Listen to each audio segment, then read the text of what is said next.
Ang susunod na programa ay rated GP. GP? Ano yun? Garantisadong pampaborito! Narito na ang mga unang balita sa araw na ito. Radyo Pangasinan Balita. Be informed. Be the first to know. Radyo Pangasinan Balita. Mga balitang naganap at nangyari sa huling 24 oras sa loob at labas ng Pangasinan. Radyo Pangasinan Balita. Dito lamang sa DWJE 88.1 FM. Paborito. At ngayon, narito na ang inyong tagapagbalita, Amor Ligaspi Diga. Good morning! Maabig kabosanod si kayo namin kapaborito. Agaw natan na Martes, Abril 22, 2025. Welcome po muli sa Radyo Pangasinan Balita. At ngayon, sa ulo po ng ating mga balita, sa ating balitang lokal, lalaki patay matapos na malunod sa ilog. At sa ating At sa karagdagan pa po ng ating balitang lokal, binibigyan ng scholarship grant sa Dagupan City, wala umanong pinipiling kulay. Pangasinan Balita. At sa ating balitang pambansa, Malacanang, pinapauwi sa bansa si dating presidential spokesperson Harry Roque para patunayan ang akusasyon kay President Bongbong Marcos Jr. Radyo Pangasinan Balita. Pilipinas naglabas naman ng panuntunan kaugnay sa pagbiyahe ng mga opisyal patungong Taiwan. Radyo Pangasinan Balita. At sa ating balitang pandaigdig, airstrikes ng US sa kabisera ng Yemen, kumitil ng 12 katao. At world leaders nagpaabot ng pakikiramay sa pagpanaw ni Pope Francis. Radyo Pangasinan Balita. Sa ating balitang sports, Memphis hindi pinaporma ng Thunder sa unang pagharap sa elimination playoff. Radyo Pangasinan Balita. At sa ating balitang entertainment, Kiray Celis engaged na umano sa kanyang boyfriend. Radyo Pangasinan Balita. Bago po sa detalye ng ating mga balita, atin munang alamin ang lagay ng ating panahon sa araw na ito ng Martes sa pamamagitan ni Engineer Jose Estrada, ang Head Officer ng Pag-asa Dagupan City. Sir Joe, good morning! Yes, ma'am. Magandang umaga po sa Radyo Pangasinan sa mga taga dito sa Pangasinan na nakatutok ngayon dito sa oras na to. So, update po tayo sa ating panahon. So, sa buong Pilipinas po, tatlo po ang ating weather system na ating inaobserbahan o na ating pinakamasa ngayon sa araw na to. Ito po ay isa po sa may area ng Davao o sa Mindanao. Ito yung tinatawag na ITCC o Intertropical Convergence Zone. Samantala rin po, dito sa Pangasinan po ay makakaranas tayo ng easterlies. Ibig sabihin yan po yung malinsangan na galing East Pacifico. Kaya mainit na naman po tayo ngayon. So samantala po, ang kaulapan po natin ay katamtaman hanggang sa maulap, lalong-lalo na sa pagsapit po ng gabi at madaling araw na naman nagdudulot po ito ng rain shower o kalat-kalat na pag-ulan sa lalo-lalo sa dako ng umaga at saka madaling araw o madaling araw. Samantala rin po ang sa temperatura po natin, naglalaro po sa 26 to 34 degrees Celsius centigrade.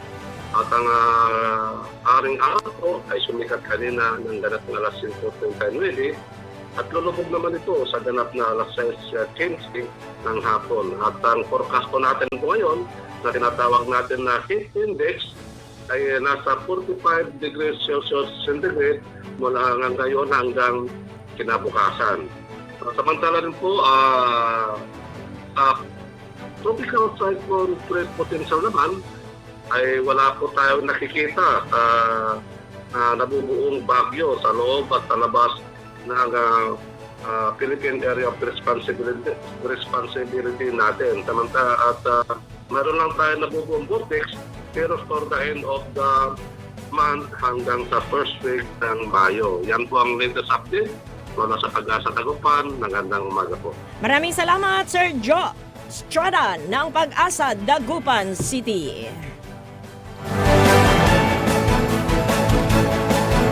13 minuto makalipas ang alas 7 ng umaga at ngayon sa detalye naman po ng ating mga balitang lokal.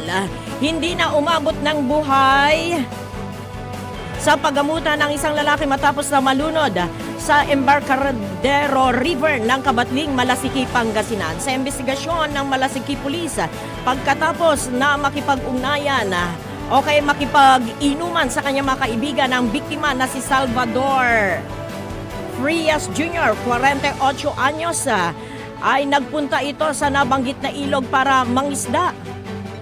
Subalit makalipas ang 4 na oras ay hindi na nakabalik ang biktima sa kanyang bahay. Nang hanapin ito ng nakababatang kapatid, ay nakita ang biktima na lulutang-lutang sa ilog. Naitakbo pa ito sa pagamutan, subalit idineklarang dead on arrival. Walang nakikitang sugat o kay injury sa katawan ng biktima.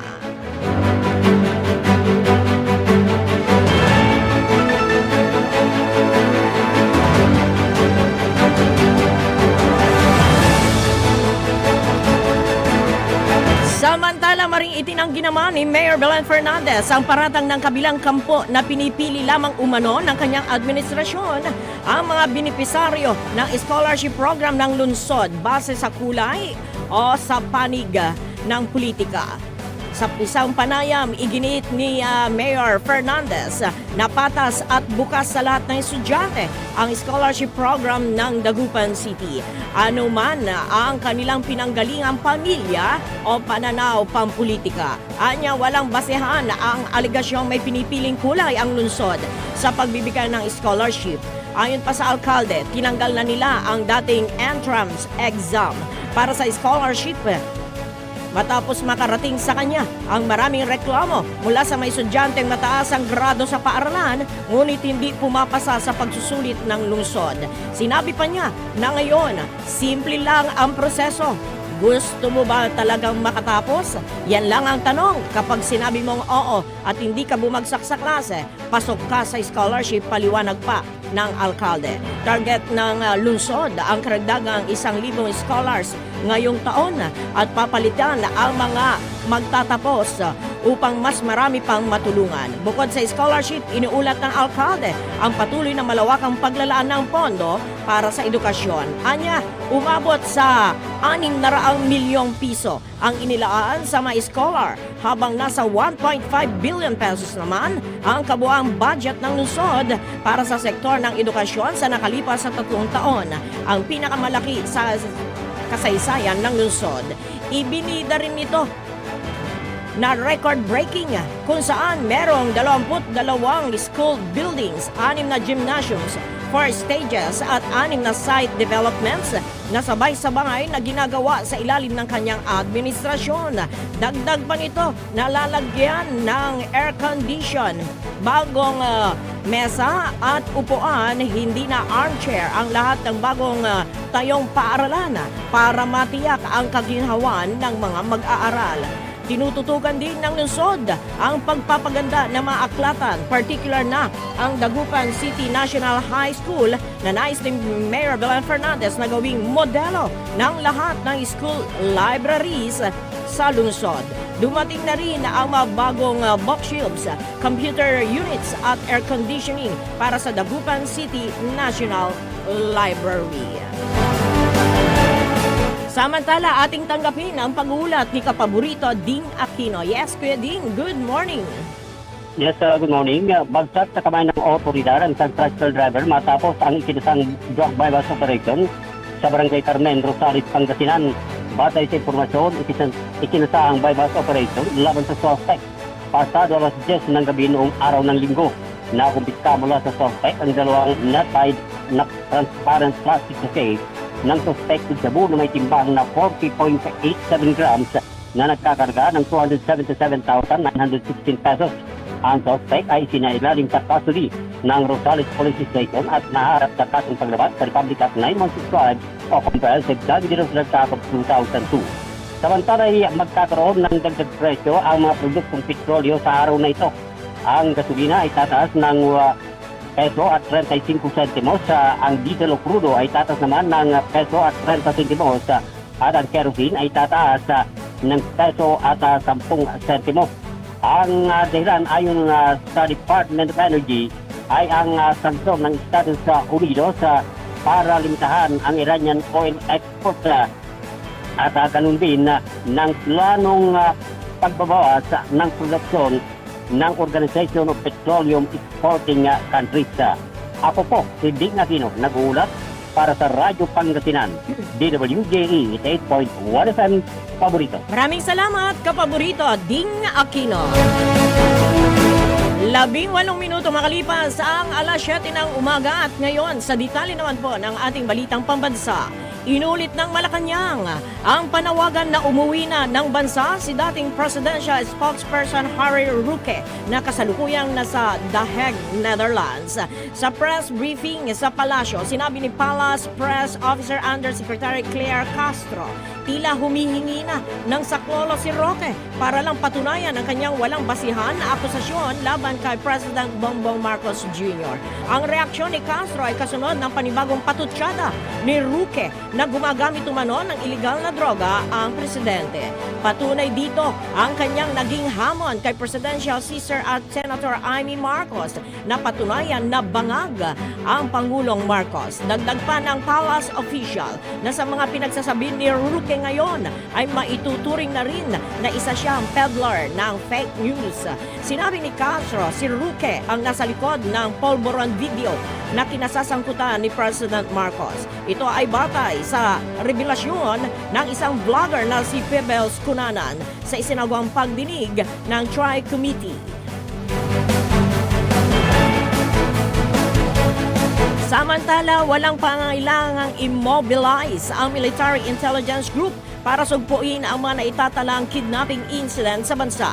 Ito ay matapos sinimok ng isang mambabata sa Malacanang na gamitin na ang intelligence group para sugpuin ang kidnapping incidents kasunod ng pagpaslang sa negosyanteng si Anson Cue at ang driver nito na si Armani Pabilio. Ayon kay Palace Press Officer Claire Castro na sa ngayon walang matibay na basihan para masabing may kidnapping spree o kaya'y talamak ang kaso ng pagdukot sa bansa para pakilusin ang military intelligence.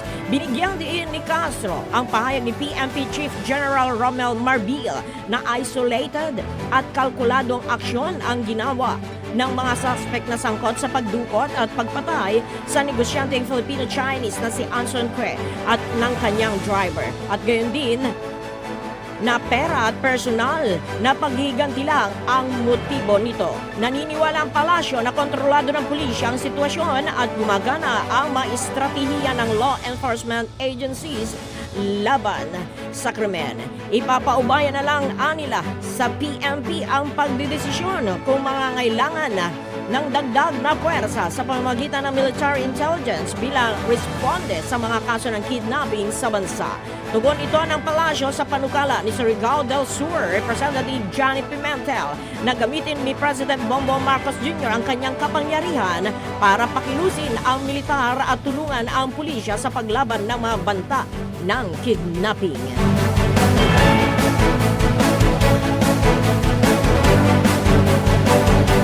Naglabas na ng panuntunan ang Palasyo ng Malacanang kaugnay sa pagbiyahe ng mga opisyal ng Pilipinas patungong Taiwan. Naglabas kasi ng Memorandum Circular Number 82 ang Malacanang na nilagdaan ni Executive Secretary Lucas Bersamin na may petsang April 15, 2012. Ang nasabing guidelines ay alinsunod sa Executive Order Number 313 na nilabas noong 1987 na nagbabawal sa mga opisyal ng pamahalaan na bumisita sa Taiwan at tumanggap ng opisyal na delegasyon. Malinaw sa direktiba na sakaling magtungo ang mga opisyal sa Taiwan ay kailangan may pahintulot ito sa Office of the President at Department of Foreign Affairs. Batay sa inilabas sa Circular Saklaw, sa mahigpit na restriction sa pagbiyahe sa Taiwan ang Presidente, Vice Presidente, mga kalihim ng DFA at Department of National Defense.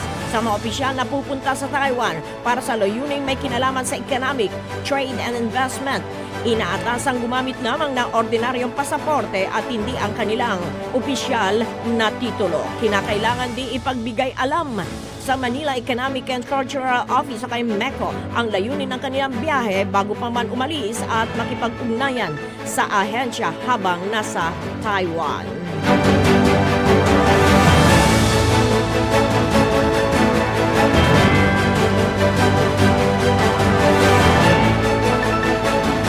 At sa ating huling balitang pambansa, tiniyak ng Malacanang na hindi apektado si President Bongbong Marcos Jr. sa pagsagsad ng kanyang trust and approval rating batay sa pinaka-latest na survey. Tiniyak ng palasyo na patuloy ang pagganap sa kanyang tungkulin ng presidente na mabigyan ng maayos na buhay ang sambayanang Pilipino. Ayon kay Palace Press Officer Undersecretary Claire Castro, ang nasabing survey ay naisakatuparan sa pamamagitan ng partisipasyon ng 2,400 na respondents, ngunit hindi ito kumakatawan sa pangkalatang sentimento ng buong Pilipinas.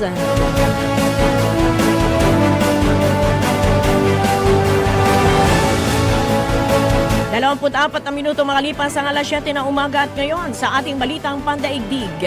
Bumuhos ang pakikiramay sa pagpanaw ng leader ng simbahang Katolika na si Pope Francis kahapon, Abril 21 sa edad na 88. Ito ay matapos kumpirmahin ni His Eminence Cardinal Kevin Farrell ang pagpanaw ng Santo Papa sa kanyang residence sa Casa Santa Marta sa Vatican. Kabilang sa nagbigay ng tribute sa Santo Papa ang ilang world leaders gaya ni French President Emmanuel Macron na tinawag ang Santo Papa bilang isang man of humility, habang inilarawan naman ni Dutch Prime Minister Dick Schoof ang Santo Papa bilang isang role model para sa mga mananampalatayang Katoliko maging sa mga non-Catholics. Inilarawan naman ni European Parliament President Roberta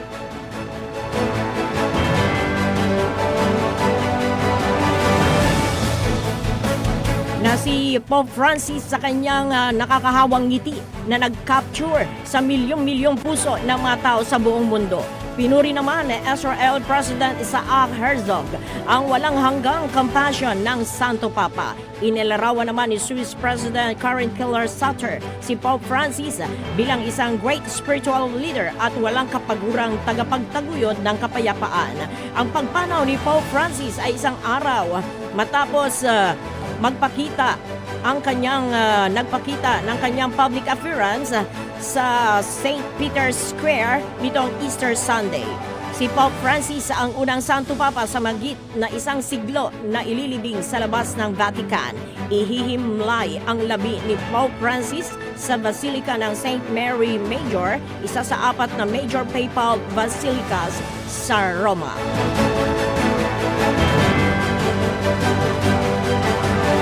Kumitil naman ng 12 katao ang inilunsad na airstrikes ng Amerika sa kabisera ng Yemen. Sugatan naman ang 30 iba pa na individual base sa Houthi rebels. Tumanggi naman ang US military ng Central Command na magkomento kaugnay sa naturang pag-atake at kung may mga sibilyang nadamay sa insidente. Ayon sa Houthi rebels, tinamaan ang isang sikat na market sa Farwa District sa kabisera ng Sanaa. Ang naturang lugar ay tinarget na noon ng American. Sa footage na inilabas ng isang news channel ng Houthis, makikita ang pinsala sa mga sasakyan at mga gusali sa lugar. Tinamaan din sa magdamag na strikes hanggang itong Lunes ang iba pang lugar sa Yemen, kabilang ang Amran, Hodeida, Marib at Saada. Ang naturang pag-atake nangyari sa gitna ng pinaigting na kampanya ng US na maglunsad na strikes target ang rebelding grupo dahil sa pagpunteriya ng mga ito sa mga barkong dumadaan sa Red Sea.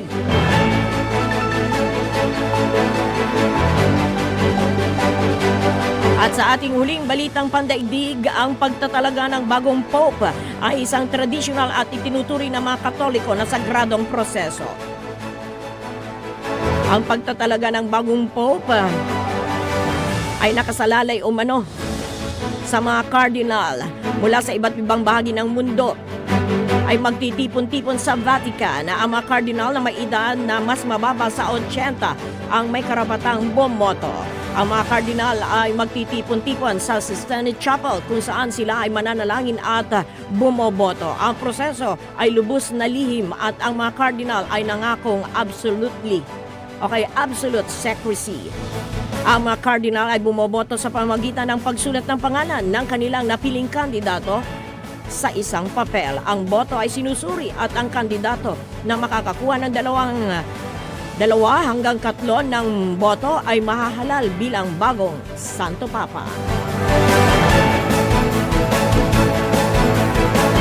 At ngayon sa ating balitang sports, hindi pinaporma ng top NBA team ng Oklahoma City Thunder ang Memphis Grizzlies sa unang harapan ng 2 para sa 7-game series sa ilalim ng first round elimination ng 2025 playoff. Sa pagharap ng 2, kahapon, ipinakita ng Thunder ang pagiging top team at dinoma kaagad ang unang quarter matapos tambakan ng 12 points ang kalaban sa score na 32-20. Sa pagtatapos ng second quarter ay hawak ng OKC ang 32 puntos na kalamangan. Komportableng pumasok ang Thunder sa ikatlong quarter at lalo pang dinagdagan ang deficit ng 17 points hanggang sa tuluyan matapos ang match-up sa score na 131-80 pabor sa Oklahoma. At ngayon sa ating balitang entertainment, engaged na ang aktres na si Kira Iseli sa nobyo nito si Stephen Stopia. Sa social media account nito, ibinahagi ng aktres ang ilang mga larawan ng wedding proposal. Makikita na ginanap ito sa isang beach resort kung saan ibinida rin ng dating child star ang engagement ring. Taong 2021 ang ibinahagi ng aktres ang relasyon nila ng nobyo. Bumuhos naman ang pagbati mula sa kanyang mga fans at kasamahan nito sa showbiz. Sumayin niyo mga balita dito po sa ating lalawigan ng Pangasinan.